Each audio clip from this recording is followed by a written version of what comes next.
Happy Wednesday. Happy hump day. Come on in, like, share, and subscribe. Join me on another episode of Car Chronicles as you help me get through this ride into the office. Come on in. We got some things to talk about. Listen, it's done. It's done.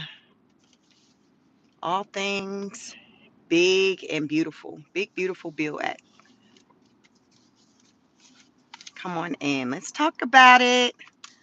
I want to know how y'all feel about this. How do you feel about this bill passing through the Senate?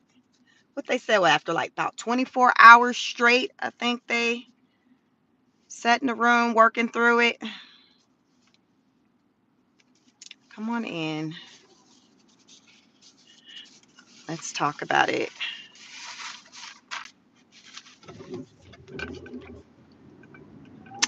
The good, the bad, the ugly about this big, beautiful bill. I know one person who not here for it. His name start with an E and his last name start with an M. Come on in. Listen, I want to know, y'all. How y'all feel about this big, beautiful bill? Because it's here. Shit. Ready or not, here I come. You can't hide. You're going to find. Listen, Lauryn Hill said it. That's going to be the thing. Trump said, listen, it's a beautiful day in the neighborhood. This bill has passed. F what you heard. It has passed. It is here. Come on in. Double tap the screen. Like the video. You know, it's so long. It's like over 1,000 pages. I'm pretty sure, like with the bill, you're gonna have your pros and your cons. I've talked about it a few times on my channel, and it's just like, okay, so if you have your pros and your cons, you got to ask yourself, okay, well, which one will have more of an impact on the people, the pros or the cons? You see what I'm saying? It's just, child. What's up, Kiran? Good morning. Good morning. Y'all double tap the screen for me. Like the video. I want to know, y'all, this bill has passed. It is here. The senator of Alaska, what's that woman name? Let me see. What's her name? Republican state senator Lisa Murkowski. Lisa is the senator of Alaska. She like, listen, I don't like the bill. There's some stuff in there for my state, for my people, but listen, I'm gonna need for the House to just really hunker down and get this bill right. So it's like, okay, ma'am, you're saying you don't like the bill, so why'd you vote for it? That stuff I be talking about. Murkowski, David, yes, Murkowski, like, listen, I didn't like the damn bill. I didn't think it was beautiful. I mean, listen, there was some stuff in there for my people back home in Alaska, but low key, I didn't like it. But I did vote for it. It's like, what? This that stuff I be talking about, y'all. Like, the last go around when it went through the House, Marjorie Taylor Greene, representative, she's a state representative for Georgia where I reside. She like, listen, I didn't even now read it. It's like, what? She's like, no, they slid it across my desk like the night before it was supposed to be voted on. So no, I didn't read. Now what you said is said, because I ain't see that. I mean, I ain't read this shit. That thing was over 1,000 pages. I ain't got time. I ain't got time. So this is what we're dealing with, y'all. This is like I ain't even making this ish up, as crazy as it sounds. Like, that's what that woman said. She wasn't the only one. It was like another person in Senate, a guy who I heard first say that he didn't read it when people was rolling up on him like, yo, why do you vote for this? They like, oh, word? That's what was in there? Oh shit, I didn't read. It's like, what? What? What? So this is why it's important that you know like who you voting in, and then you hold people accountable, because these are the type of responses that you'll get from people when you roll up on them and ask them questions about their actions. They're gonna be like, listen, shit, I was busy. Shit, I had a lot to do that day. My kids was working my nerves. I had ish to do. I ain't see all that. My bad. We'll try it again next time. Oh, okay. So Lisa Murkowski, a Republican senator in Alaska, she's like, yeah, I voted. I mean, shit. I voted, but listen, hopefully in the House they kind of had the balls or the guts that I didn't. Listen, Lisa was on record. She had did an interview and they were asking her about her thoughts on things, and she was like, shit, I just be going with it because of retaliation. Retaliation is real. That is what that woman said. That is what that woman said. And y'all know who probably about to feel it and be able to co-sign and attest to that? Elon Musk. Elon Musk, if he keep running his mouth and posting on X. Elon Musk about to feel the wrath. Y'all, President Trump took me out, y'all. He was, I think it was a bit, he probably was, it was probably when he was in Florida yesterday, because y'all know yesterday was the grand opening of the alligator Alcatraz. We talked about it on this live yesterday. If you're not subscribed, you better subscribe and follow, because we be getting into some things. And so yesterday was the grand opening of alligator Alcatraz. And so alligator Alcatraz is like this now detention center that's in the Everglades where it's hot as hell, and they got about 3,000 beds right now for illegal immigrants to be housed there. Listen, they was like, listen, F what you heard. We got AC, we got a medical team. I know y'all been talking about them 5 folks that then died since ICE been rounding people up.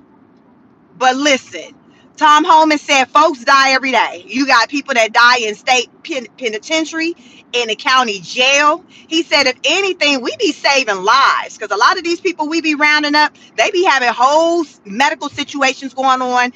And we be like, listen, we about to heal you and get you together. So let's talk about that. He don't want to talk about the 75-year-old man. Y'all hear that? The 75-year-old man who died, I guess on Friday, the family learned that he died. 75-year-old man. I think he was Cuban. He had came over here maybe like, I think he maybe like 3 years old. He was like a kid when he came. So he came through like when a lot of people was fleeing the country from Del Castro, and so he was over here, and then at some point he had gotten in trouble. Good morning, Virtuous. Good morning. Y'all double tap the screen for me, like the video. Listen, we getting into it. I'm telling y'all about the 75-year-old man who died recently in ICE custody at one of them detention centers. Because right now they're saying it's been about 5 deaths since this whole situation. I guess since Trump started around detention center. I believe it might be in Florida, but don't hold me to that. But they said of the 5, 3 of them came out of this one location. So on Friday, the family learned about their loved one, a male, 75. He died while he was in ICE custody. He died. And so he had been over here. I think they say he came over when he was maybe about like 3. And then so when he was maybe like a young adult, he got into some trouble, and he did like 18 months in like prison or whatever. He got out and his life was just turned around, and he just was a good, upstanding guy. He was married during those years. He had a child plus some stepkids, raised the kids, taught them just like about things about just, they said he was just a good, solid guy. Even his ex-wife was like, yo, we still looked out for each other. So they went and gathered him together, round him up, maybe like, I don't know, maybe like within the last 2 weeks, because it doesn't seem like he was in custody very long before he lost his life. While he was in custody, he was reporting back. I guess he was having access to his family, and he was telling them that he wasn't getting his medication. So he had, remember, I told y'all this man is 75 years old. So don't ask me what he had going on. At 75, what can you have going on? So this man was 75 years old. He had some ish going on, and he had medications that he would use to manage the ish that he had going on. So the family are like, he was telling the family, like, yo, I haven't been getting my medicine. They haven't been giving it to me or whatever. So one day, things went bad and he had to be rushed to the hospital. And basically, the man ended up dying. So the family want to know, like, yo, what had happened? Like, what's going on here? What is going on here? Like, first of all, let's talk about why you rolled up and took away a 75-year-old man. So we want to talk about that. And then we want to talk about what had happened to where now he gone. He was fine before y'all rolled up on him. Like, so why is he gone? Why is Pawpaw gone? He was 75 years old. Why is Pawpaw gone? What happened? We want to know. What's the deal? What's the deal? And so, like I said, there's been some other deaths. I seen in the comments on something, they were saying there was a Canadian also who has passed away in ICE custody as well. They might have been at this same facility because, as I'm saying, they're saying it's been about 5 deaths, and 3 of them came out of this one particular facility. I believe the facility is in Florida, but don't hold me to that, but I believe it's in Florida. So back to Alligator Alcatraz.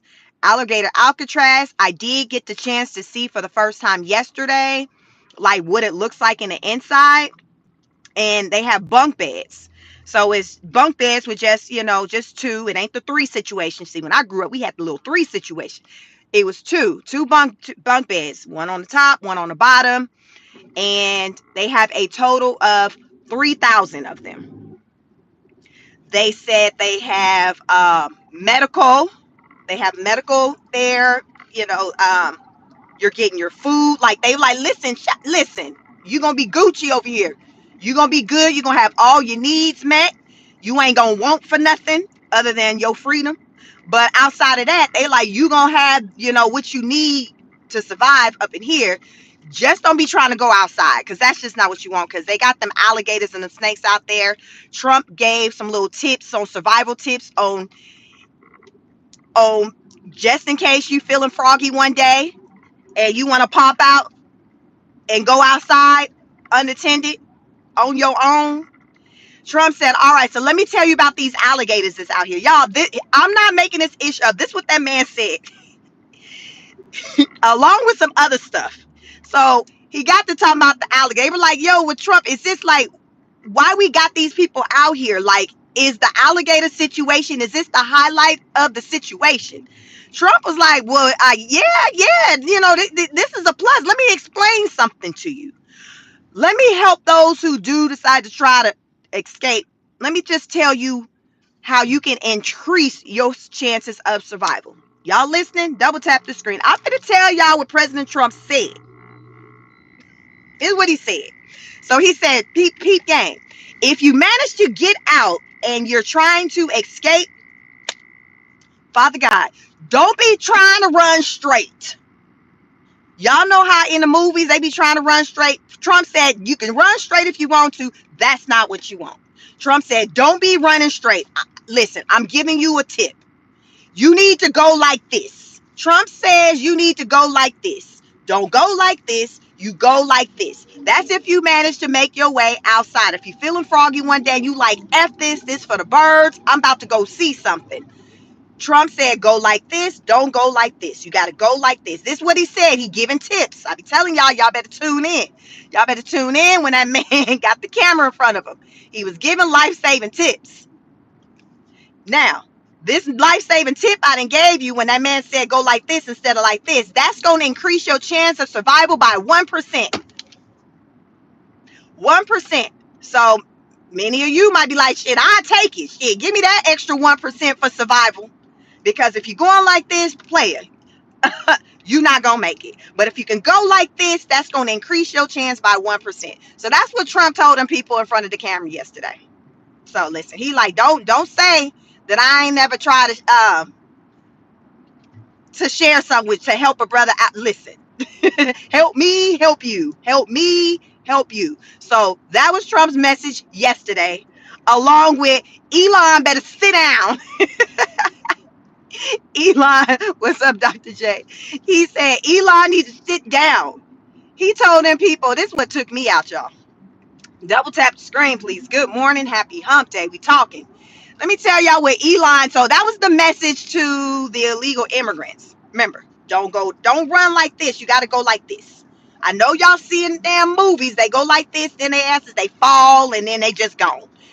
Trump said that ain't what you want. You need to, this the situation. Just remember this. If you don't remember nothing I say, just remember the move you seen Sheik do. That's just, Trump said, listen, this all I got for you. This all I got for you. So on the Elon, they brought up Elon and asked him his thoughts about Elon, because Elon been out here talking. He like basically on his F Trump type, time. And a lot of it is rooted in these doggone electric vehicles.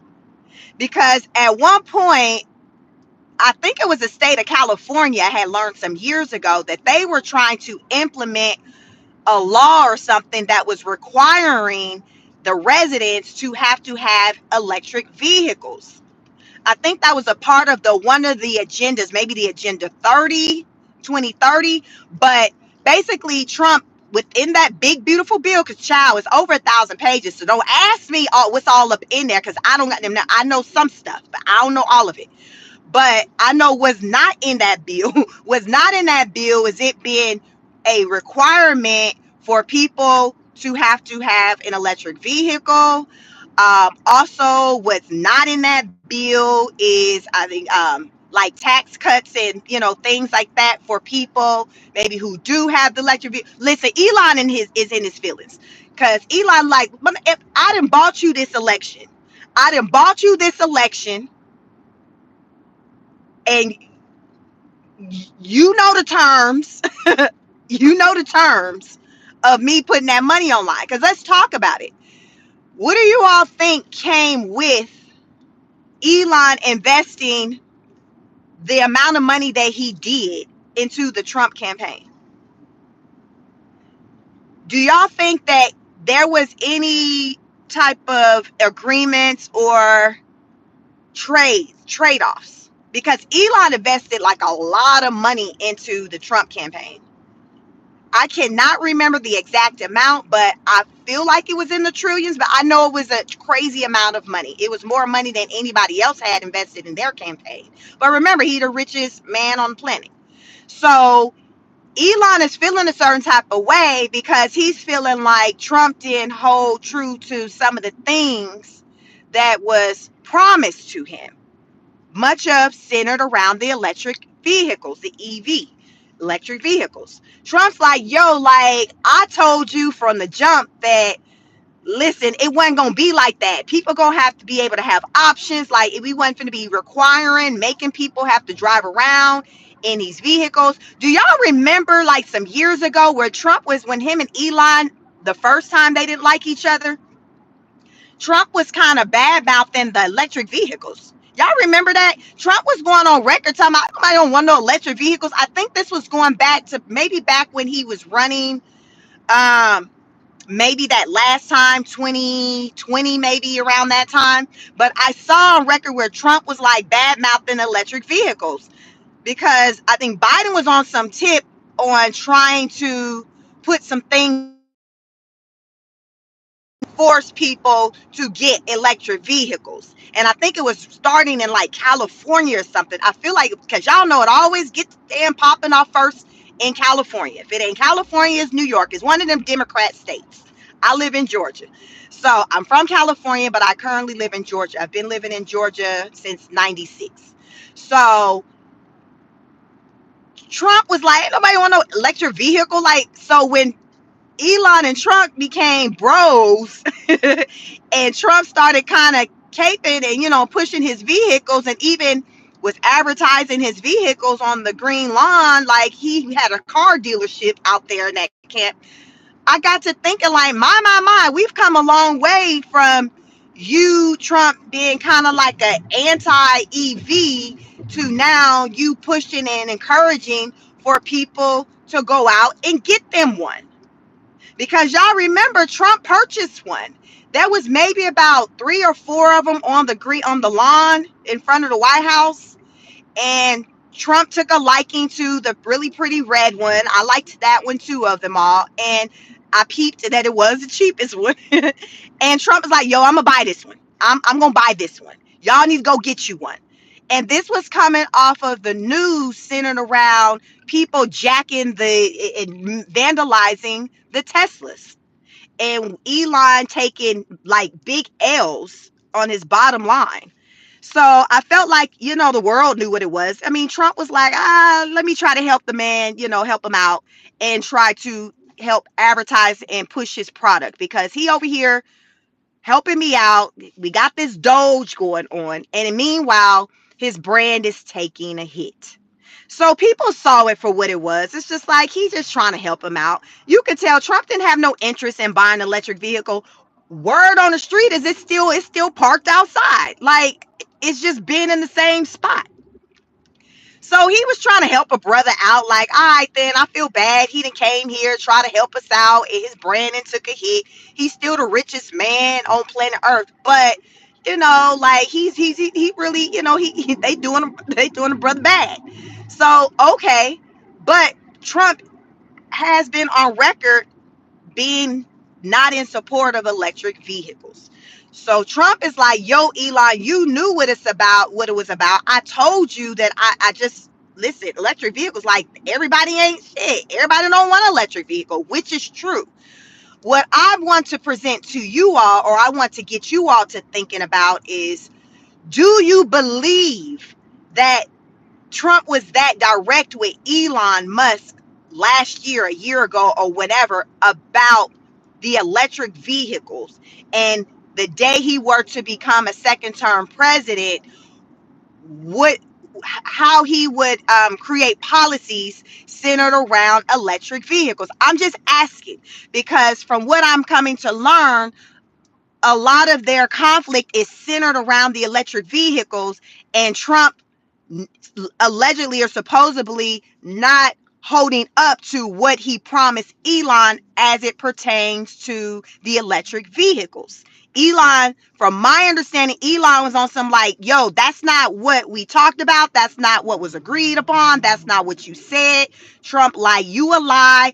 I didn't say that. I said this. But y'all remember, this man donated a lot of money. And how many of you subscribe to the you don't get something for nothing? You don't get something for nothing. I was saying that back when Trump was gifted that multi-million-dollar plane that he flies around. I don't know if he's using it yet, but remember, it was at Qatar, one of those countries in the Middle East, they gifted him the plane. And I said on this channel, you don't get gifted something like that for nothing. We have to think about what was the agreement, or in exchange for what do you get a luxury gift like that for? Like, you just got to use common sense and discernment. Y'all shit ain't that deep over here. It's really not that deep. It's not that deep. It's real basic. Using common sense. Ladies, we know, hell, we can't even let a man think he about to take us to Red Lobster, and he thinking, and we ain't looking for him to be thinking he about to get something for the goddamn Red Lobster. Now they do got the doggone, what they got, the broil situation going on. So ladies, y'all know, if he damn taking y'all to get y'all one of them new broils at the Red Lobster, shit, baby, you. And I'm hearing them things. It's upwards of close to $100. I'm just saying, y'all, we know you ain't getting something for nothing. Not even a crab broil. You ain't getting ish for nothing. Y'all know seafood costs a lot. Man, like, you better come on. You better come on. You better come on. So I'm just saying, we have to think about, when we see people doing a lot for people, we got to really think about, I wonder what was their agreement. I wonder what was their agreement. So that's just kind of what I want to land. I don't know what the agreement is. I'm just kind of throwing out this question so you all can think about it as you're seeing these two rich men, go back and forth. Elon said in a statement that he promised that, hey, those Republicans who voted for this big, beautiful bill act, he was like, oh, I promise you, next go around when it's voting season again, you won't be sitting in that seat. He said basically he put his life on that. He was like, you're not gonna be sitting in that seat. So I'm like, damn, like, what was these conversations behind the scenes that has Elon up in arms right now? Because Elon is feeling a type of way. Elon is feeling a type of way. What type of barter system they had, trade deal, whatever you want to call it, what type of agreement that these two rich men had to where somebody is feeling like somebody reneged. You know, you playing somebody, you done damn reneged. Like somebody, Elon to me, that he feels like Trump reneged on their agreement, their deal. What could that have been? What could that have been? Just using common sense and discernment, I truly feel like Elon donating the amount of money that he did to Trump's presidential campaign, it was based on certain things being done as far as in favor for him. Because peep game, let me tell y'all something. Y'all double tap the screen. We getting into it. This is what I got to thinking about yesterday when Trump. So remember, Trump is out. I think he's still in Florida now. People asking him questions because y'all know Trump gonna talk. He don't mind the camera being in front of him, the mic being in his face. He gonna talk. So they asked him about Elon. And then he tells people, have you ever heard of Doge? Have you ever heard of Doge? Okay, well, Doge, it's a big monster that we're gonna send on Elon. We're gonna basically, this man was threatening, President Trump was threatening to have Elon basically life audited. Y'all know how Doge was in there auditing everybody else? Well, Trump is now saying, yo, if he keep goddamn effing with me, I'm about to audit his whole world, and I promise you it'll result with him getting sent back to Africa expeditiously. So I got to thinking, why was it when he was working for Doge and running for Doge? Because Elon still has the same businesses in place that he had pre-Trump administration second term. Like, there's nothing changed. He still has these same businesses. So to me, when he made that comment, I couldn't help but to think, sir, if you're saying now, because he done got under your skin and pissed you off, you willing to audit him and had the people go see something that you know is there, that means that when he was over at Mar-a-Lago, standing in that White House, doing whatever, you already knew he was on he wasn't kosher. You already knew. But you was willing to overlook it while he evaluate and determine who else wasn't kosher. Y'all see what I'm saying? This shit ain't that deep. This is common sense. If you're saying today, when y'all no longer bros, you're gonna piss me off and make me have to look at your stuff, and I promise you, it's gonna result to you getting sent back home. Player, are you saying that you already know some ish, but you was giving him a pass? Even though other folks and other entities weren't getting a pass, you were giving him a pass because he was working for you, because he gave you money. But now that y'all fighting, you're no longer wanting to turn the other way. Y'all, I always say, if you let somebody talk long enough, they gonna tell on themselves. They will tell on themselves. Elon's, the way he moves his business, all it didn't just change since he left the White House, 35 days ago. Elon's been moving how Elon's been moving, but it just wasn't a problem then because he was Team Trump. Y'all better peep game. He was Team Trump. So because he was Team Trump, they was willing to overlook how he was moving here in the U.S., how he was getting to the money. But now that he done pissed off Trump, Trump don't want to overlook it anymore. So it's like, wow. So you're saying now, Trump, that you knew this mofo wasn't on the up and up. but you were giving him passes that other people weren't entitled to. But now that he's not your bro anymore, you're willing to go and seek the people on them so they can evaluate him and see everything that he was not doing right, that you knew he wasn't doing right. Come on, somebody. We finna F and talk about it. And let me add this for those of you who may be new to my channel. Hey, before that, double tap the screen, like the video, just help a sister out. Listen, I voted for Donald J. Trump. I did. I tell anyone that is who got my vote. I voted for him because I voted on the principles and the things he ran on, which was rooted in change. Because the way this country was being ran at that time of leading up to the election, I was not here for it. A lot of people weren't here for it. So when Donald J. Trump ran talking about the change and what he was trying to do, I'm like, bet, I'm willing to give you a chance to do something different, because this ish that's been popping off, this ain't working. This shit ain't working for me.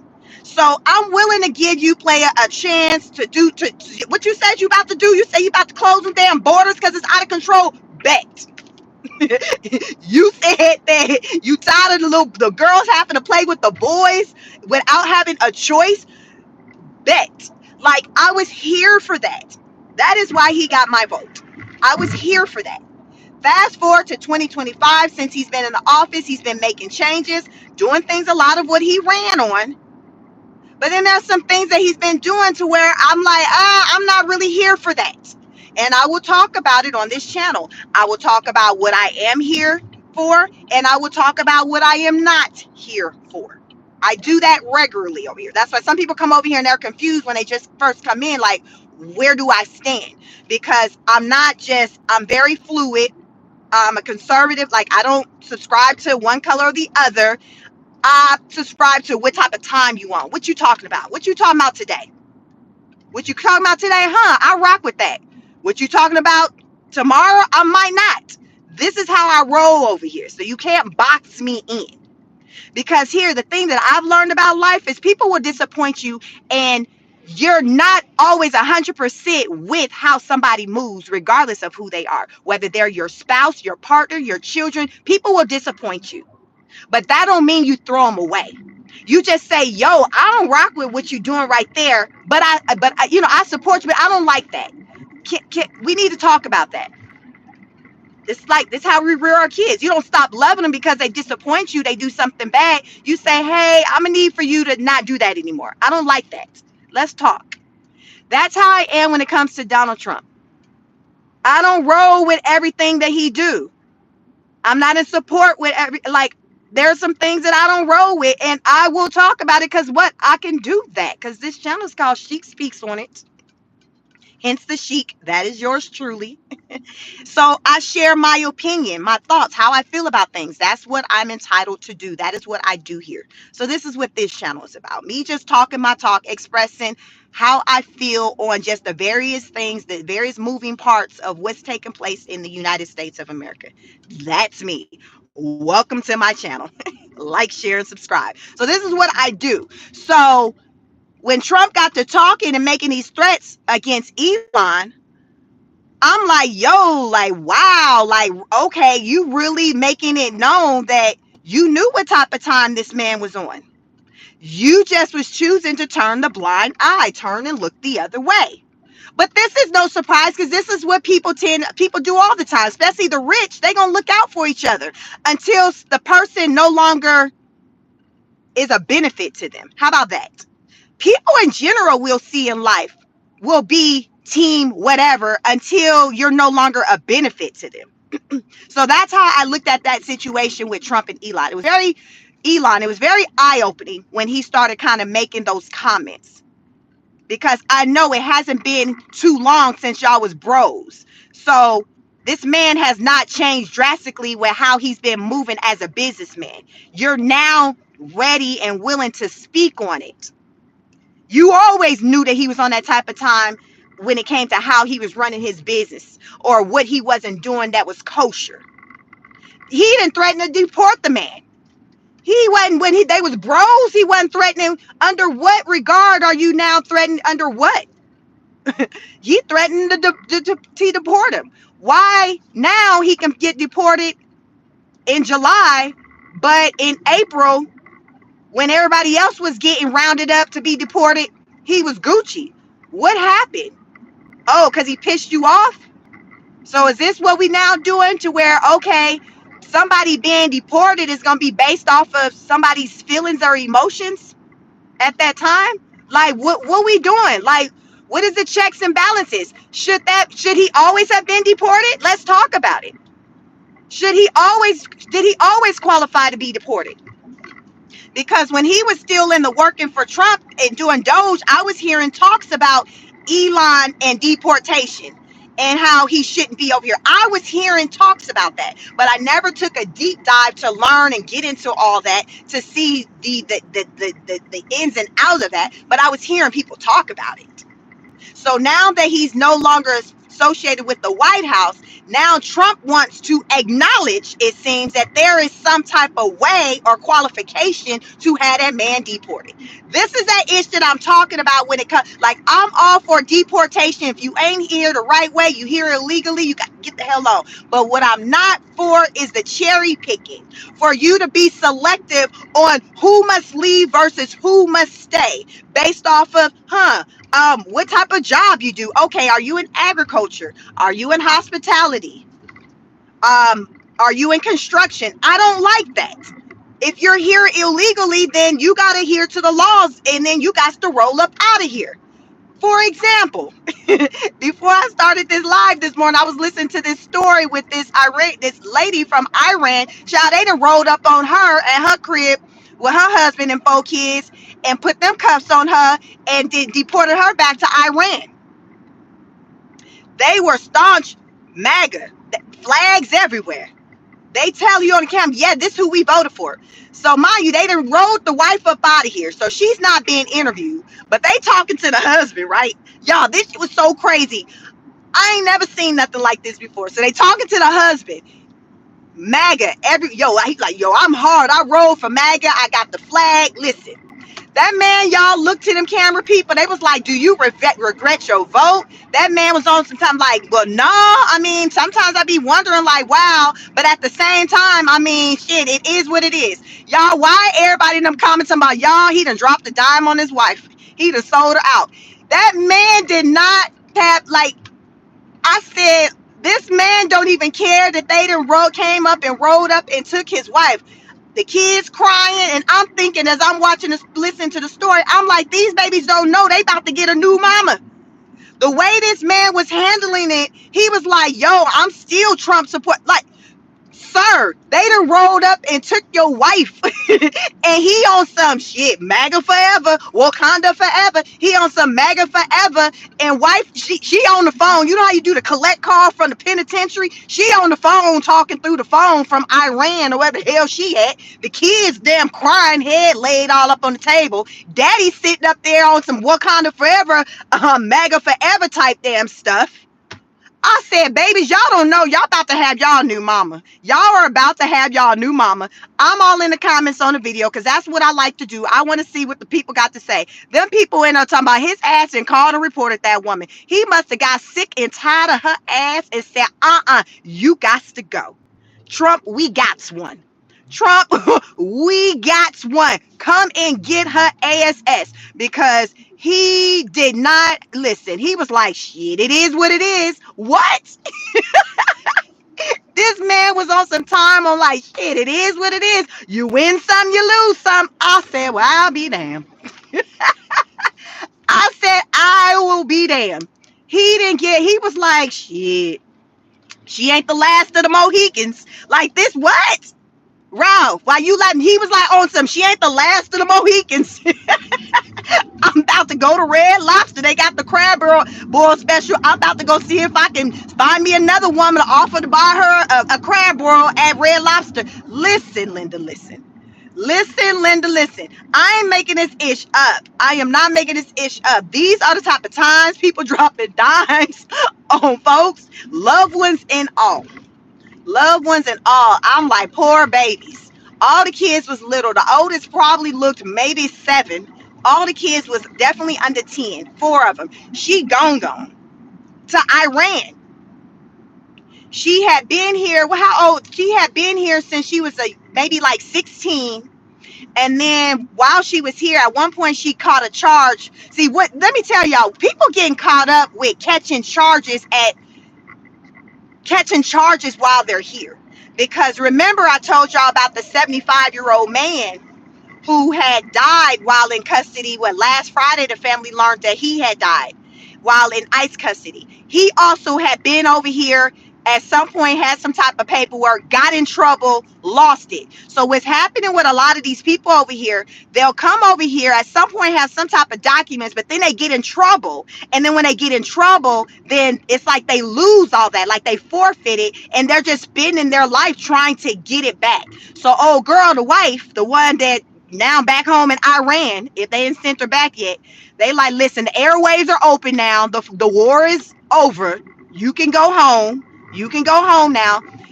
She had got in trouble, I think, when she was about, when she was young. So she came over here, maybe, I think he said maybe about 16. But she had gotten in trouble. So when she got in trouble, it revoked like her visa, whatever she had. So she's been working all these years with trying to get it back. She got in trouble for like theft. She was stealing or something. So he said they had their last meeting, maybe back in April or something. And they were told, all right, then see you in September. See you at the next meeting. She didn't make it to the next meeting. She did not make it to the next meeting. So I'm hearing this as like a common theme where a lot of these people that's been over here, at some point they had some type of paperwork, but then they got in trouble. And when they got in trouble, then it kind of revoked what they had, and then they just weren't able to get it back again.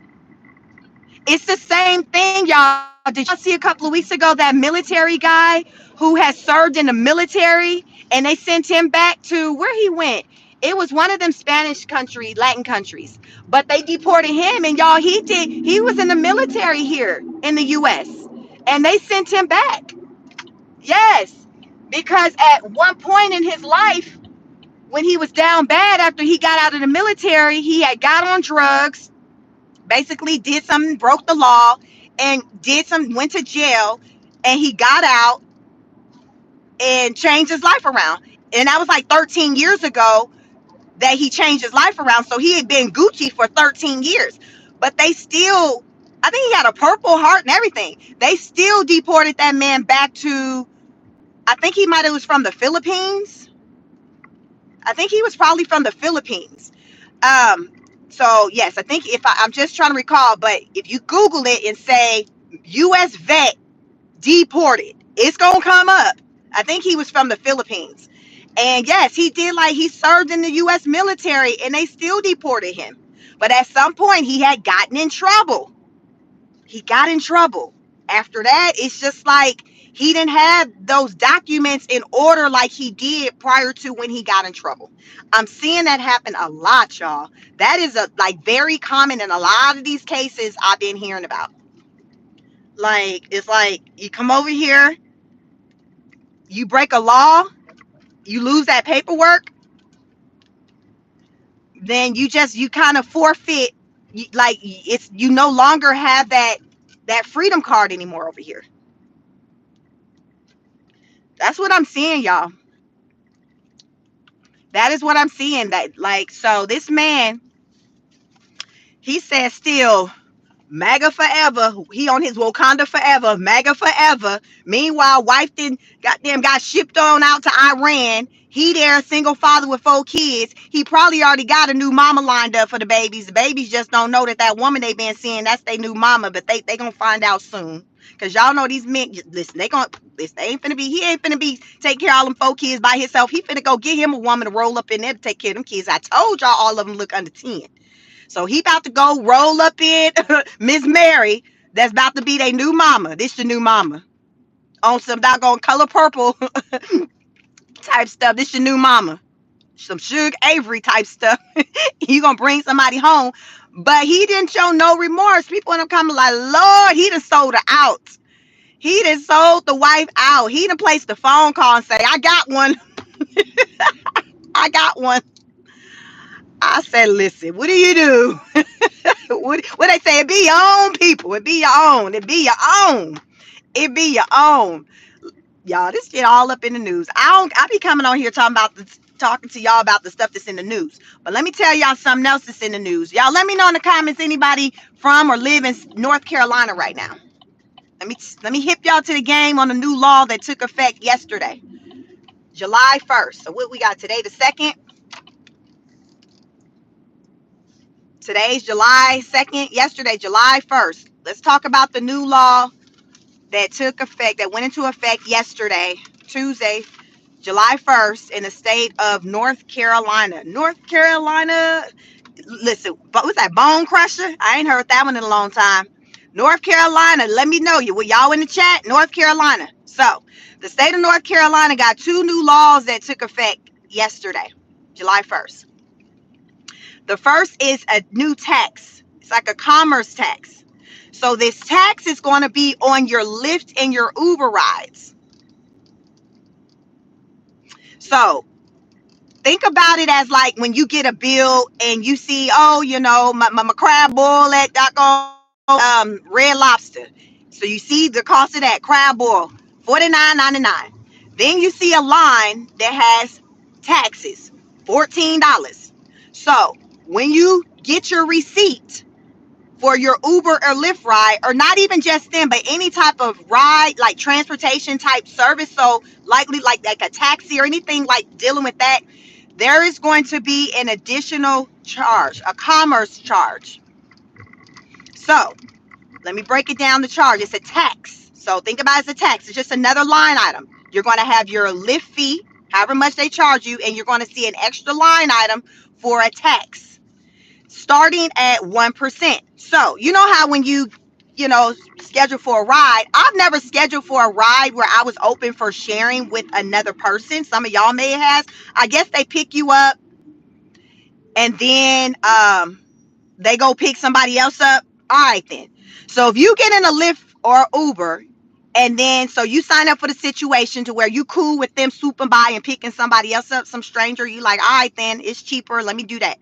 There's going to be a 1% tax for that. That is a shared ride. It's a 1% tax on that experience.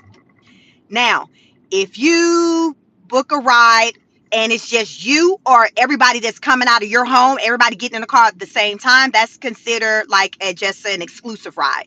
That is going to be a 1.5% tax. A 1.5% tax. So when you get your invoice, you will see a separate line item for the tax. Question. Some may ask, well, hell these taxes going to her? What we doing? Why we got these taxes? All right, then let me tell y'all what they saying. Don't shoot me. I'm just a messenger. They saying the taxes is to pay for bridge maintenance. Y'all got them bridges like that out there in North Carolina? I don't know. Bridge maintenance and the state's highway fund. This is what they saying the taxes are going for.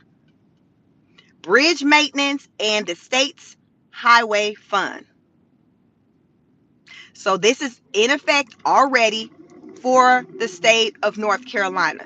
So with that being said, even if you don't live there, I guess if you go there and you're booking, say you get flued out, you flying there, you got flued out. He's like, yo, you want this crab boy? We have to go check out Red Lobster. I'm gonna fly you out. Where you at? Georgia. I them put you on that Spirit flight. You about to come. I'm bring you up here to Tennessee, to North Carolina. All right, then while you there, he might be like, yo, I ain't got time to be come picking you up for the airport. How about you get you Lyft or Uber over here to the Red Lobster?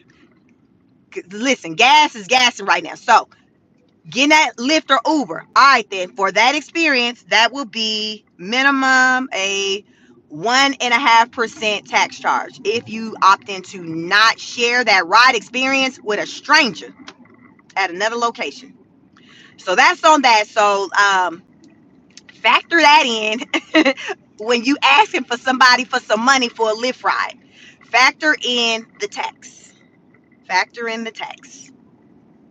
Effective yesterday. Jamal says the gas execs pay for the roads and the bridge. So this is what they're saying is paying for the roads, the highways, the bridge maintenance. Listen, so research it. If North Carolina is a stomping ground for you and you like, what the hell you talking about, go research it, deep dive, see what it is that they are talking about, because it's already in effect. It took effect yesterday, July 1st. All right, so that is law number one. Let's move into number two. While you're in here, double tap the screen, like the video. 192 of you in here, 65 likes. Can we at least get to 100? Just, it's the little things. I don't ask for much over here. So, second law for the state of North Carolina is the digital ID. Like, what do you mean digital ID? So, we all have like the regular hard copy ID. Remember, not too long ago, you had to go update, make sure you had that, I can't remember, the real ID. Remember recently we had to go get the real ID? I already had it. Some people already had it. But if you didn't have the real ID, then you had to go get that, because if you didn't have the real ID, you wouldn't be able to get on planes, go through the airport. You know what I'm saying? Y'all remember that? The real ID? So it basically has like a double image. I think it has a star on it. So that's just how you have the real ID. It has the star. It has a star on it, like in the upper corner, I think in the right hand corner. That's the real ID. So that's your hard copy ID. So effective yesterday, July 1st, state of North Carolina put into law digital ID. So your ID being able to be on your phone, like you're having like a digital copy of your ID. So say if you out and about, you doing whatever, doing the absolute most, knowing you ain't got no ID on you. Y'all folks be doing this. Now, if you have your digital ID, you got your phone, you can pull your phone out and show whoever, show them people, them popos, like, listen, I'm legit. Here's my ID. Don't deport me. Here you go. This is for the state of North Carolina only right now. The DMV, they got to work with work on developing the system and making sure it meets like the nationwide standards. So right now, this is a situation for the state of North Carolina where the digital ID, they will accept it. Now, don't think you can go to California, Georgia, whatever, and they gonna accept it. Listen, this is North Carolina. This is North Carolina. This is how they rolling. This is how they're rolling in North Carolina. So if that's where you're at, that's the second law that went into place yesterday, July 1st. Now, tax. I don't know what the taxes look like. I just want to, as far as my thoughts and opinions about these new laws. Tax, listen. I don't know what the taxes look like for the state of North Carolina to say if like how the bridges and the roads and things are already allegedly being taken care of. So if people who live in North Carolina, residents of North Carolina, like, no, this pays for that, then Houston, we got a problem. Are we double dipping? What we doing? You saying we about to use this money to pay for that when you told us on Tuesday that this over here is paying for that? So why are you saying on Wednesday this new tax is going to pay for that? That's the entire problem. So if there is anything questionable centered around that whole tax situation, that is a problem. That is a problem. And usually 9 times out of 10, y'all know taxes is undercover. Y'all know it's just what I want to say, the mass, like it's other underlining stuff. A lot of times we come to learn when it comes to something, them saying, oh, it's a tax to pay for something else. Child, no. A lot of times that money be going to whatever else, lining folks' pockets. Y'all know how it go. So that's on that. If you're a resident of North Carolina, look into that. I'm wondering if the residents had to vote on that. Y'all know, like here in Georgia, like when this is voting season and there's things on there like you vote for locally. Was that something that was on there? Like, did you all see this coming where it'll say, hey, do you vote to have an extra 0.5%? Like, I'll see this at the polls here in Georgia. It might say, hey, do you vote to pay an extra 0.5% on tax to have funds to go towards the local parks in your community? So, yay or nay? Like, I'll see that. North Carolina, did you see a vote?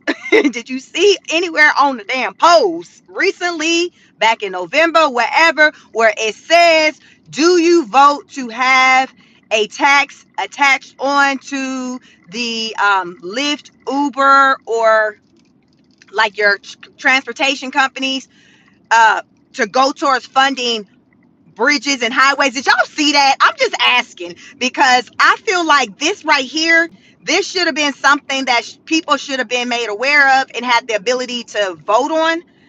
That's all I'm saying. So look into that. If you reside in North Carolina, just look into that. That took effect yesterday, July 1st.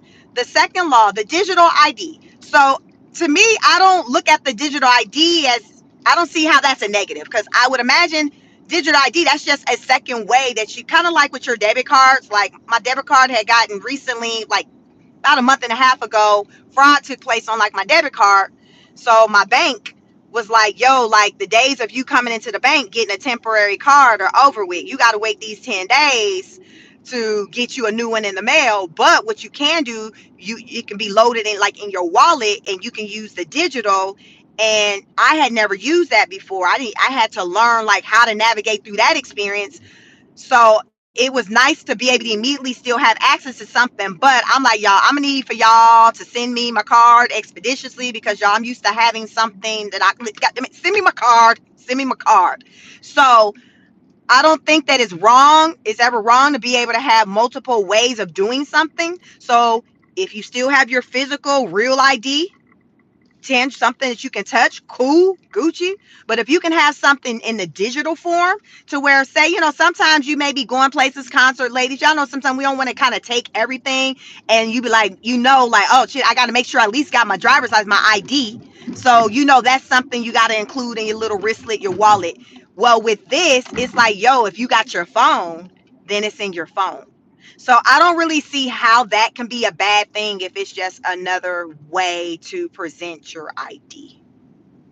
But that tax situation, they sound like they own some other stuff. Because I know I seen somebody in this comment say, I mean, we already paying for bridges and highways and byways with this over here. So listen, I encourage people on this channel. I always say, what do I say? She say, ask questions. That is what smart people do. Don't ever let nobody make you feel crazy because you out here asking questions trying to see something.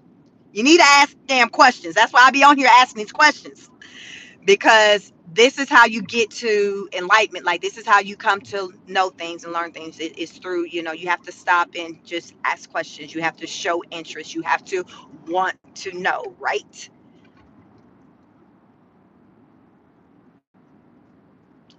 Y'all, it ain't that deep. It's real basic over here. Ain't got nothing to do with nan degree or nothing. It's just not moving around on stupid out here. That's what it is. So I come out here and I just share the information that I come across to make sure that you are aware, because what that is half the battle. What they say, when you know better, you do better. When you know better, you do better. So as I come to learn things, I don't assume that everybody damn know it. I assume that hell, somebody else might was lost in the sauce 2 seconds ago, just like me on this particular matter. So let me come on out here and tell these folks. Let me come on out here and tell these folks, my honor students, if you are a subscriber to any of my channels, I affectionately refer to you as an honor student. We are lifetime learners. We require people to elevate to our level. We do not go down here. We elevate it, and this is rooted in asking questions, seeking out information. I move around, y'all. I get information that I bring to you all from mainstream media, the underground news, child. I be all over the place. I be all over the place, but I do that because I know people have different perspectives, different experiences. So I just want to share them all. So therefore, because I figure something that I say, somebody in here gonna be able to relate. Be like, she, I know what the hell you talking about. I seen that. I seen that. I seen that. So what's up, Rizza? Good morning. Good morning. Good morning to you all, y'all. It's a lot going on. The Big Beautiful Bill Act, it's headed to the House. It passed yesterday by one vote. VP, Vice President J.D. Vance, he had to step to the front of the congregation to place his vote because guess what? It was at a tie. So, like other times where he had to apparently show up just in case his vote was needed, from my understanding, this was the first time where it actually turned out where his vote was needed and he came through for the Republicans. But word on the curb is that people, what I was hearing as I was listening to these different news outlets, they were like, yo, like from what we're hearing at the time when it was announced that it was passed, it was almost like this somber mood in there. Like it wasn't like where people just felt good, like, yeah, like they was like, nah, it wasn't that type of time. I done told y'all that one woman, the representative of Alaska, she said she voted for it, but she didn't feel good about her vote, and she's hoping that basically the House has the balls to do what she didn't. She was scared. She voted yes. How many other people voted that way out of fear? She's been on record of saying that she is fearful of retaliation, with going against whatever centered around the Trump administration. So she voted yes, reluctantly, but she hoped, she was like, this bill needs work. And I strongly urge what she said, her quote is, kill it. And the provisions that are going to be helpful for economic developments in my state would no longer be available. She still believes um, the bill need work. So she was saying if she voted no against it, the benefits that her state of what is that? She's in Alaska. The benefits that the people in her state they would have been getting, it would have went away. But outside of that, she recognized, I guess, in its totality, it's not really the bill you want. But she was thinking about, okay, her group of people. I don't know how many people residing in Alaska because I don't know nobody living in Alaska. She thought about her vote was based off of just that little small group of people. 8,000. I don't know how many people live in Alaska, but she voted based on just that small group of people, even though when she looked at the bill as far as its totality and how it can impact the nation, Americans across the US, she knows that it's not good. But she's like, she just saying she felt like the way I see it, she didn't have the guts, the courage, the balls, whatever you want to call it, to say no. So she's like, yo, I couldn't do it. But listen, House, I'm gonna need for y'all to do this, this, and that. You know how somebody coming with you with all this damn energy on what the freak you need to do?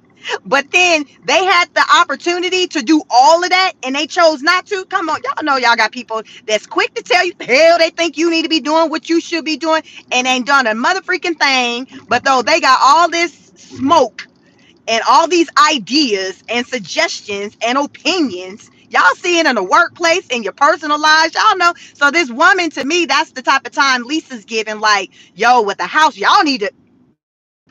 Like just 2 seconds ago, she didn't have the ability to say no, because had she said no, because I think she was one of the people to where at the end she was one of the final votes. Had she said no, it would have been what, 49 um 51, but she said yes. But she like, listen, House, I'm gonna need for y'all to do this, and this. If you don't shut the hell up, Lisa, don't tell me what the hell I need to be doing or what I should be doing when you had the opportunity to do just that by saying no. It's not good enough. It doesn't work for this reason. Don't come to me looking for me to do what you didn't have the nuts to do. Don't do that. And y'all know people are good for doing that. And she is somebody on record doing that. Immediately after voting, the same day she was on some type of time on shit. Y'all, I didn't want to, but shit, I had to do what I had to do. I'm scared. I'm scared. So she did what she, I guess, felt she had to do, because she said, retaliation is real. All right then, sister girl. All right then. So it's gone to the House. Um, Medicaid is still a major concern, the Medicaid cuts. A lot of people are concerned that a lot of people are going to ultimately lose their lives as a result of the cuts to the Medicaid. Also, I think when the House passed it the first time, when it passed through them, it was based on only like maybe like about a $2.6 trillion cut. But it seems like there's been some changes to that bill since the House passing it and it going to the Senate. So because it's not the same bill, I suppose, from my little basic understanding, because it's not exactly the same bill that the House passed, there's been some changes since then. It has to, new bill, the revised bill has to make its way back to the House for them to review it again and see if they're good with now this new revised bill. Whatever. So I don't know yet, like the differences between the one they said yay to versus the one that the Senate said yay to. But from my understanding, they're different. There's some differences popping up. There's some differences. And I think some of the differences is centered around like tax cuts and things like that. I keep hearing a lot about how, okay, so what I've learned, like with this bill, it carves back more money for businesses, maybe about right under $7,000 a year for like businesses. But for your everyday working people, it kind of adds maybe about $600 or something like that as far as um, additional costs. You see what I'm saying? So it's like, from what I'm hearing, is that with this bill, it's saving businesses money, but for your regular working person who's, has an employer, who doesn't have their own business, who relies on getting a paycheck from their employer, they're having to pay out more money. They're having to pay more money. So some people rationalize and say, well, this is a rationalization I was hearing yesterday.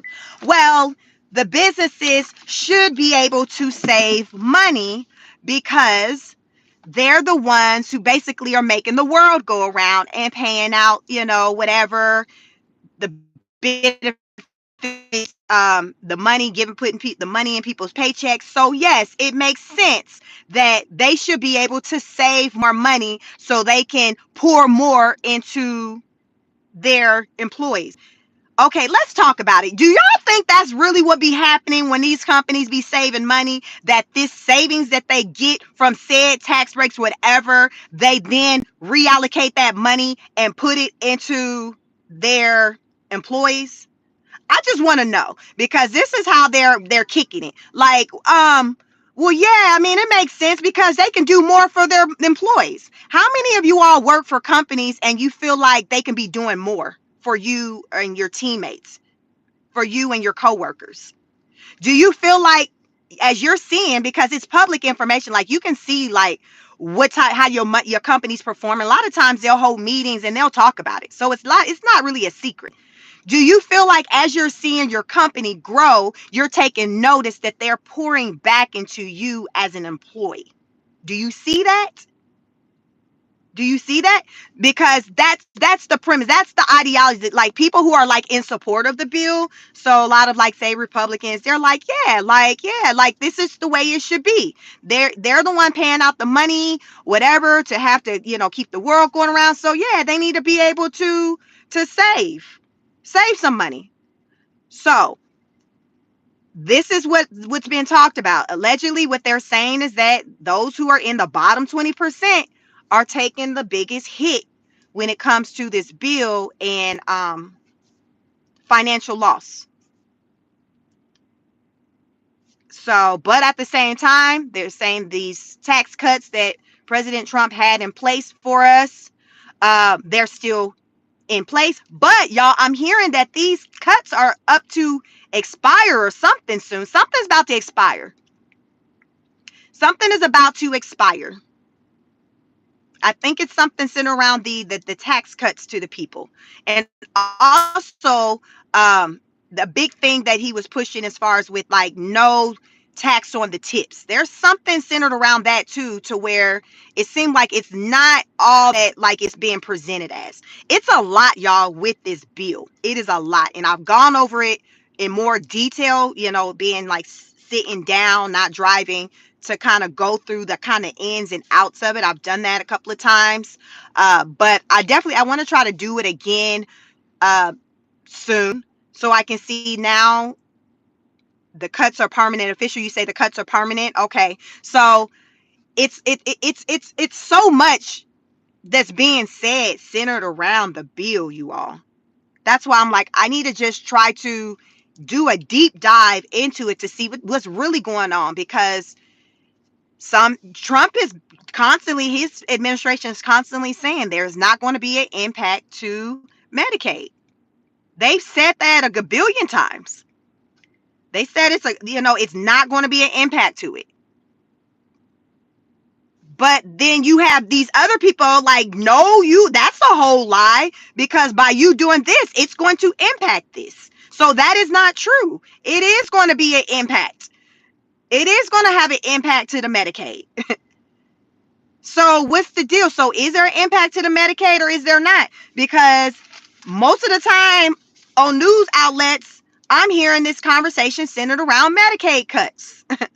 But the Trump administration, I've heard them repeatedly say, no, we're not taking Medicaid away from the people. They're going to be good. So I'm wondering, is it coming down to, okay, with the impact with Medicaid, if the Trump administration, is it coming down to, them not considering a negative impact to Medicaid because they're calling themselves removing people from it who they feel shouldn't receive it? You see what I'm saying? Like, as though they're like, no, it's still going to be there. But the caveat is it not being there for people who they feel like should not qualify for it. Is that what's happening? It's like, okay, there is an impact, but the ones that's impacted by it, they shouldn't be getting it any damn way. They shouldn't be getting it anyway. Is this what's going on? Because I'm like, damn, is there an impact to Medicaid or is there not?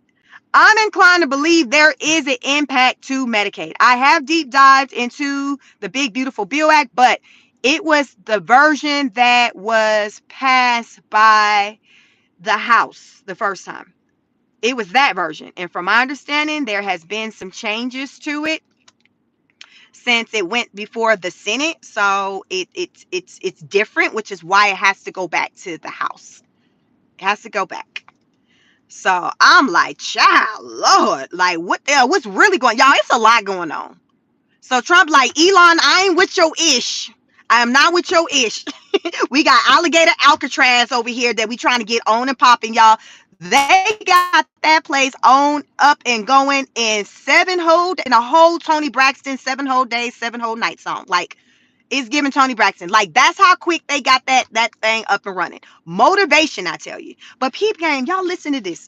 If you can get alligator Alcatraz up and running like that in 7 days, 3,000 beds, what do you think our government can do as it pertains to homelessness? Like, think about it. If they on a Tony Braxton in 7 whole days, they was able to get bunk beds, get these child, I don't even know what you call the things that the bunk beds are in. I don't even know what you call it, but they got these little makeshift, these little buildings. I don't know what kind of materials made out of bunk beds. They said they got medical, they got food. Listen, they got, air conditioning. Listen, they got everything. If you can do that for illegal immigrants, why haven't we been able to do that to correct our homeless situation? What's the difference? Why hasn't the homeless situation been prioritized in the same manner that we have seen illegal immigration prioritized, with rounding these people up and putting them someplace? Why can't we, the people who are on the street who are homeless, go to these tent cities, wherever they held up in Los Angeles, Atlanta, wherever, Chicago? Why can't we do something like that for them? I'm just trying to understand, because what they say, if there is a will, there is a way. So clearly there was a mother freaking will if they was able to be on a Tony Braxton 7 whole days and get this ish popping, ribbon cut. By the first of the month, yo, today, Wednesday, hump day, July 2nd, 2025. Today will be the first day that illegal immigrants will arrive to alligator Alcatraz. Today is the day. Today is the day. So I don't want to hear what the freak our government can't do, what we ain't got, because clearly we've come to see that we can do what the freak we want to, how and when we want to, because they will find the resources. It comes down to what matters. What matters? This is evident that homelessness in the USA does not matter. I would love to hear them speak on that if it was presented to them in that type of way. Hey, I have a question. Why haven't we been able to get something like this popping off of the homelessness? Why each of these cities that have the tent cities, these buildings, these things that you created, I don't know what you call them. I was calling them pods yesterday. Why can't we get some of those pods, those things placed in these communities, and the homeless people, they can sleep in those? I would love to hear what they say. I would love to hear what the explanation would be. Because you know what? I bet you they'd probably throw out something centered around money. What else could they say? Like, really think about it. What else could they say other than trying to hit you with the cost of it?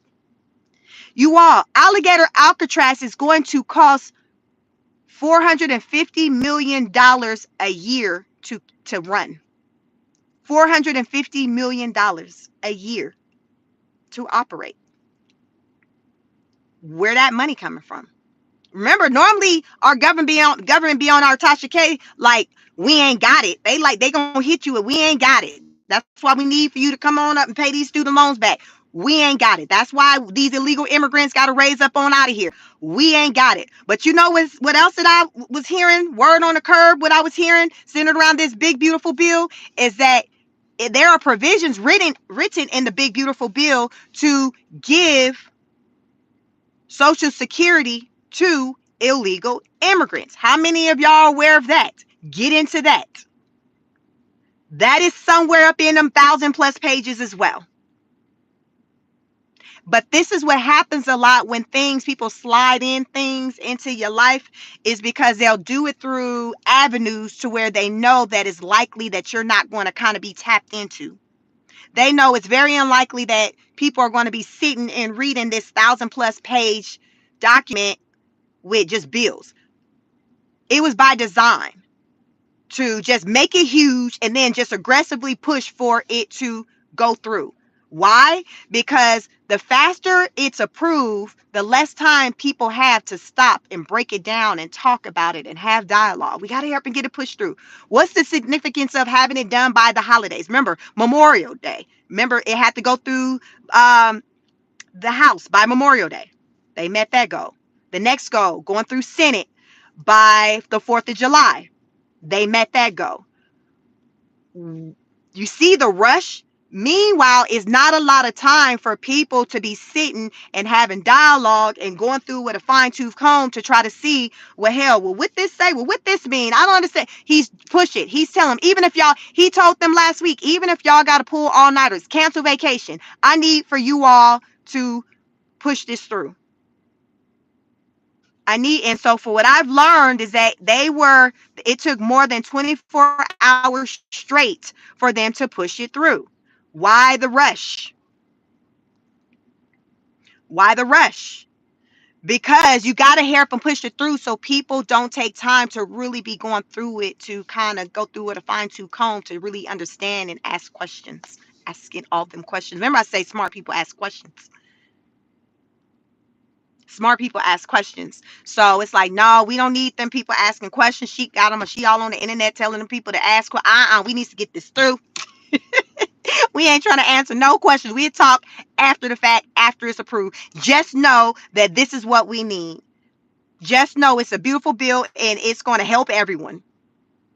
Just know that it's going to extend resources for ICE as they continue to work to round up these illegal immigrants, because we got over 20 million illegal immigrants in this country roaming the streets, and we only have 7,000 ICE employees. That is what they are saying. Over 20 million illegal immigrants walking the streets of the US, and only 7,000 ICE workers. They say it's not enough. This bill will allow for more resources to go towards entities like ICE. Okay, that's just one. I heard them speak on that. They were like, we need this. We need this. So it's like, okay, so you see, it's a rush. It's a rush. Just not too long ago, we were talking about a war, Iran and Israel. We weren't talking about the Big Beautiful Bill Act. Meanwhile, the date, the 4th of July, that date was approaching. But we weren't talking about it because our attention was on other things. So we weren't talking about it. It's by design. It's like, focus their attention this way, so over here we can be doing this. And then by the time, we get their attention back over here, the D-Day is here. D-Day is here, you all. D-Day is here. D-Day is here. So ready or not, it is here. It is here. It's headed back to the House. I don't know what the timeline as far as what they're going to be on with trying to vote. I don't know if that's still with trying to meet that 4th of July deadline. So I don't know if there's going to be that rush like that on that, but it's now kind of back over to them. And from my understanding is that the House, they have concerns centered around the tax cuts and Medicaid. The Republicans in particular, because y'all know them Democrats already was on their FU. You don't even need to slide it by me. You get to know. Democrats like, listen, I don't even need to be that. Listen, I already told you. I told you 3 months ago it was in. So there were some of the Republicans. They're like, okay, nah, we need to change some things. So we'll see. Living Dream said the government is supposed to be buying for the people, but do you feel that's the case? See, we understand what the government is supposed to be, but do you feel like the government it holds up to what they say they're supposed they are for us? Like, do you believe that the government is, I don't know, it's like they talk about for the people. Do you believe that the government is for the people? Do you believe, let me know, any of y'all believe the government is for the people? I ain't gonna hold you. I'm gonna tell you, anytime I see the government pushing hard for something, I side-eye it. I'm just saying. And I started to kind of do that during when everybody was on lockdown. And when certain things were pushed, I started to side-eye it, because it's like, what you trying to do? You know what I'm saying? Like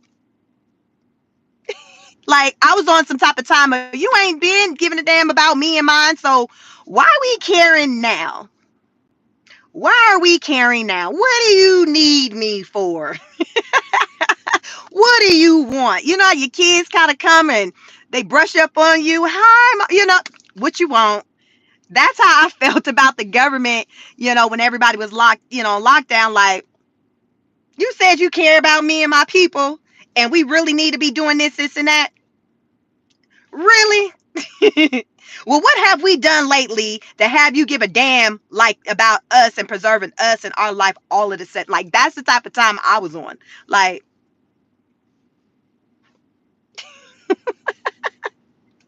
oh really? I was on some oh really type stuff.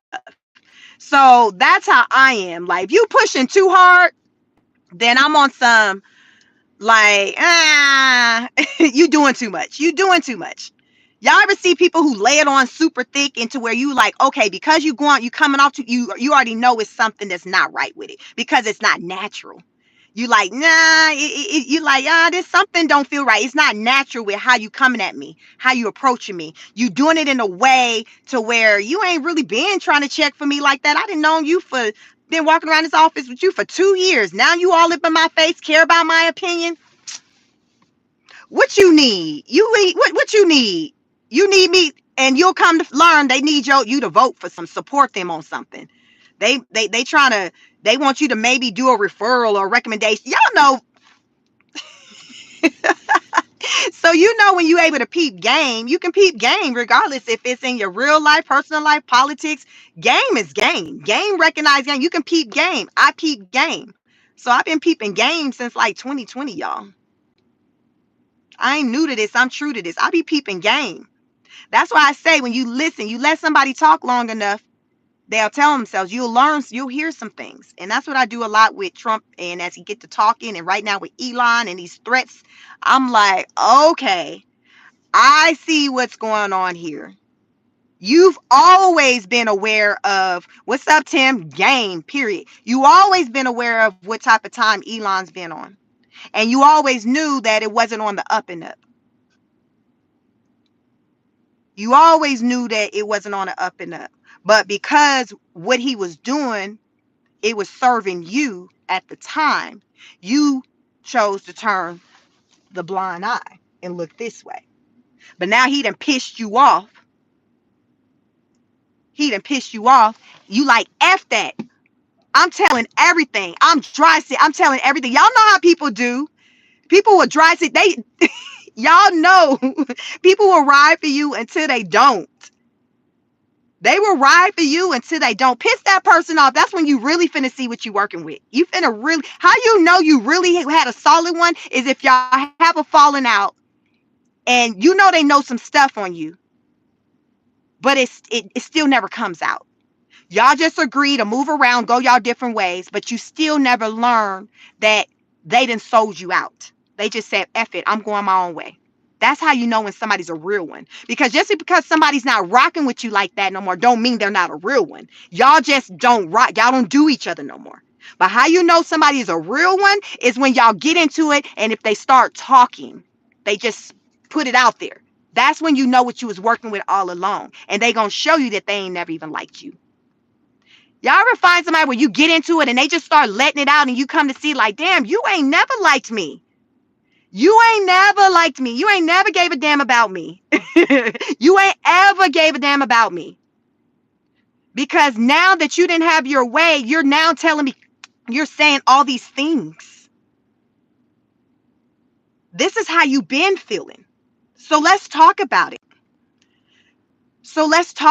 This is how you've been feeling. So let's just get it out. Come on, just let's get it out. Okay, what you got? All right, then. Let's get it out. People do that all the time. And this is what we're seeing about Elon and Trump. They never were friends. It was a business type situation. That's how they can turn on each other, like, because it wasn't never rooted in anything. It's very telling. It was never rooted in anything. It was all business until it wasn't anymore. Until it wasn't. And I truly believe it stopped being business when someone came to feel like the other one went back on the agreement. Y'all, I don't know what the agreement was, but it's given you reneged. That's not what you said. I got a problem with that. You know what you said.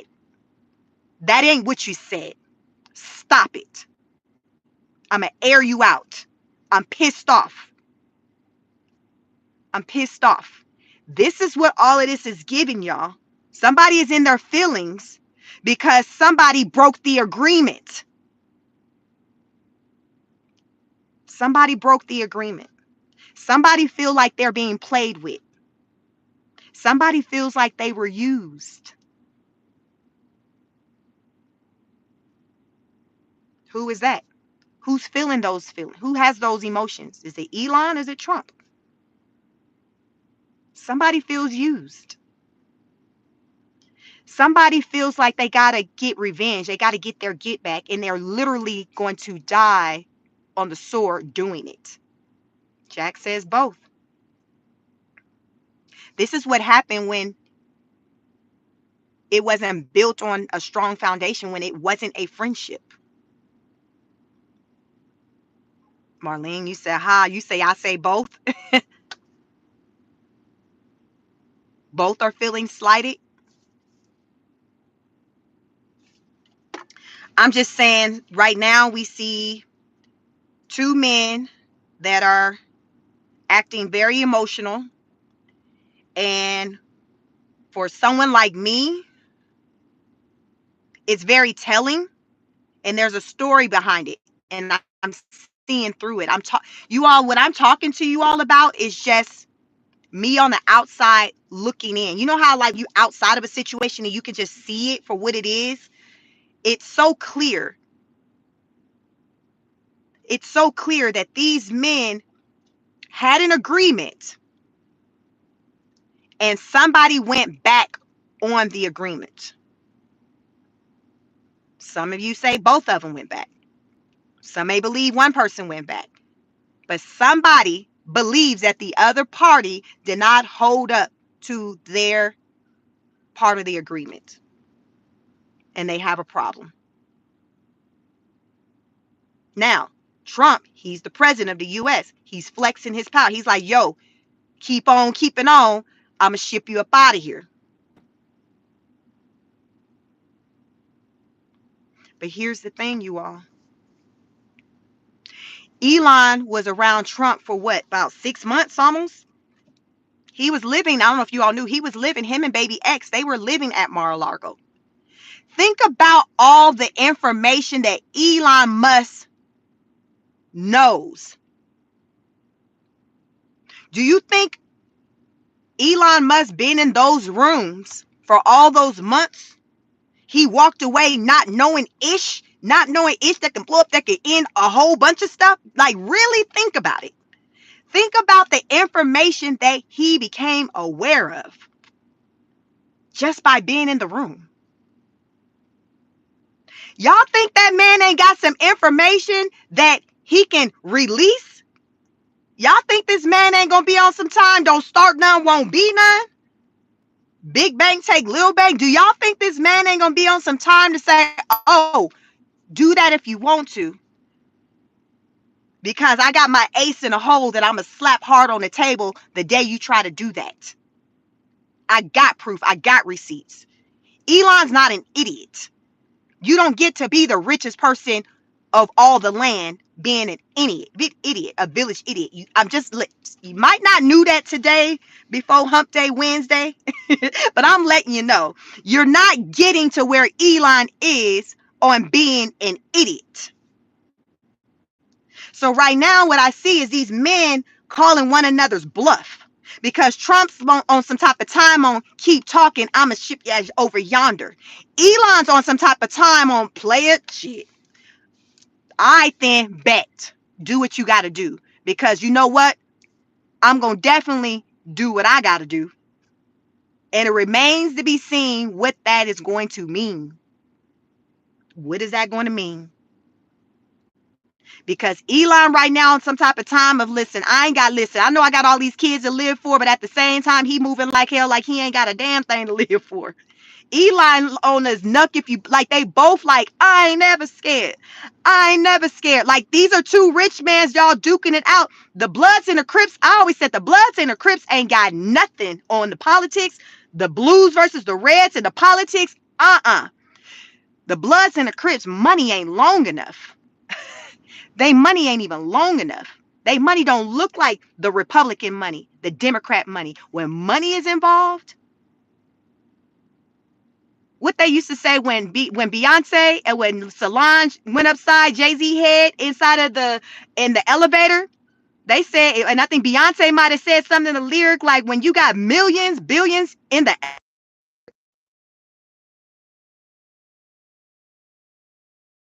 when you got money on the line, ish, go down.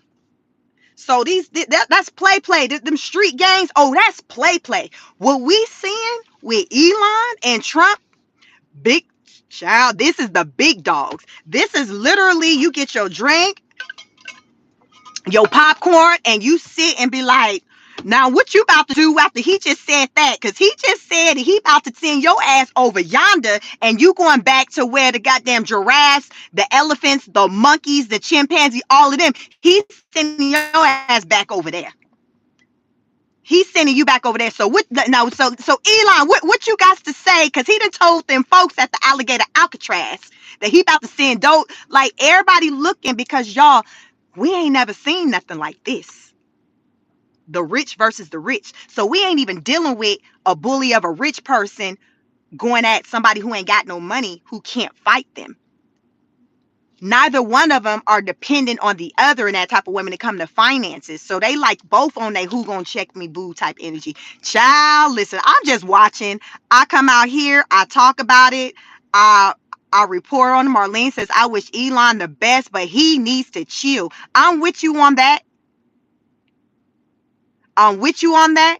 But at the same time, I feel like Elon's coming with this energy because he know he has something. He has an ace in a hole. He got information. Elon wasn't in the rooms and just not soaking up information. Trump likely don't know what all Elon knows. Elon could have very well been having certain conversations with other people outside of Trump.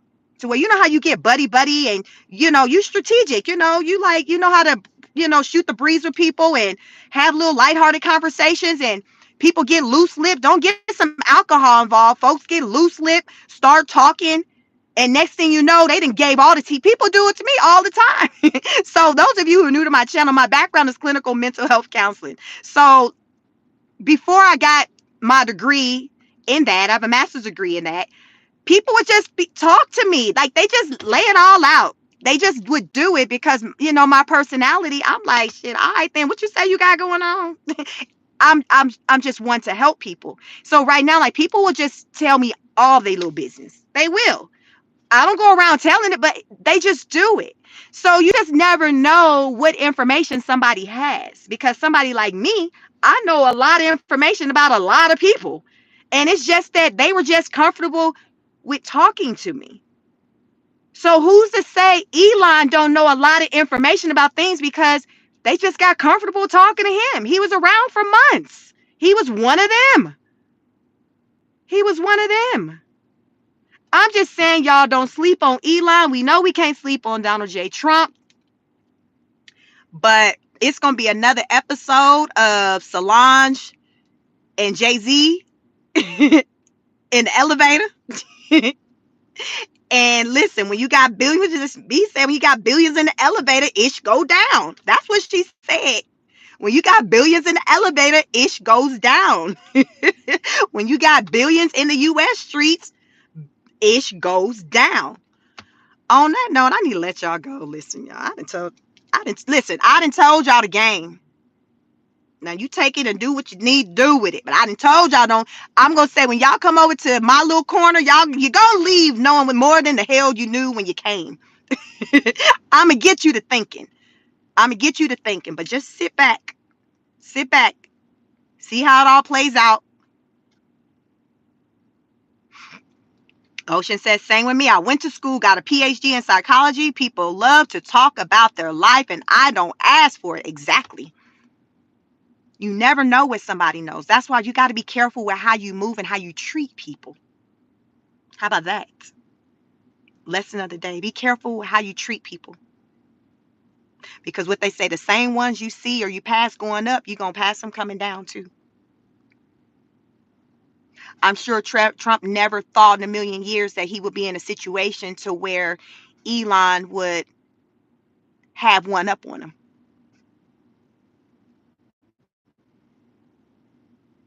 My. But listen, it's hump day. Today is day one of the opening for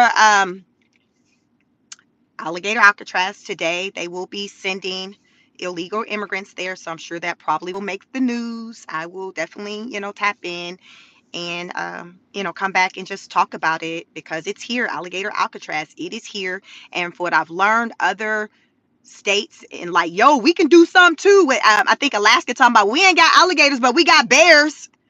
Alaska try like, listen, we got bears because y'all, it's the new hustle because remember the government is paying for this.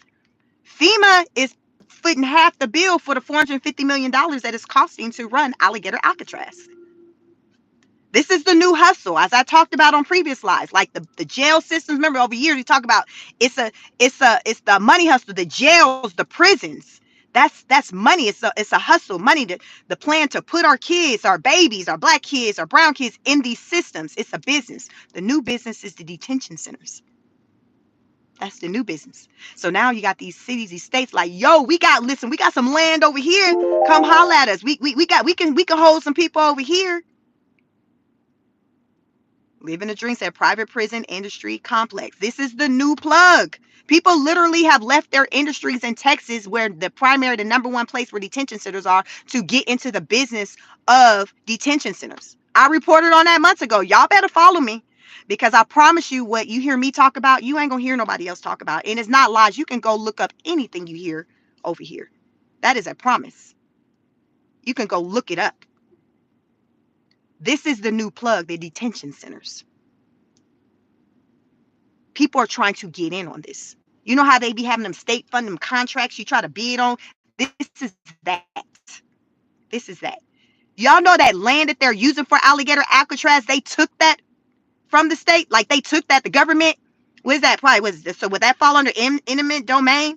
They took that. Bye, Riza. Have a good day. Have a good day. Thank you for modding. They took that from the state. They came up in there, regulators. They was on a regulator type tip. They came and jacked them and took that. Like, yo, we taking this and we using this for this. Y'all, this shit is real. But on that note, listen, I got to let y'all go. I'll be here all day talking to y'all. Like, share, and subscribe. I am Chic. Welcome to my channel. Make sure you follow me on my second channel, Chic Speaks. I have two. I talk about Diddy and just all the other shenanigans in the world. This is kind of like my little political corner. So follow me over here if you want to hear what I got to say about all this. It's popping off in these US of A streets. And if you're interested in what I have to say about all the other madness going on in the world, follow me on my other channel, Chic Speaks. So this is Chic Speaks on it. My other channel is just Chic Speaks. You all have a wonderful day. Take care of yourselves and one another. Heavy on the taking care of yourself. Heavy on the taking care of yourself. And yeah, I'll catch y'all on the next broadcast. Peace.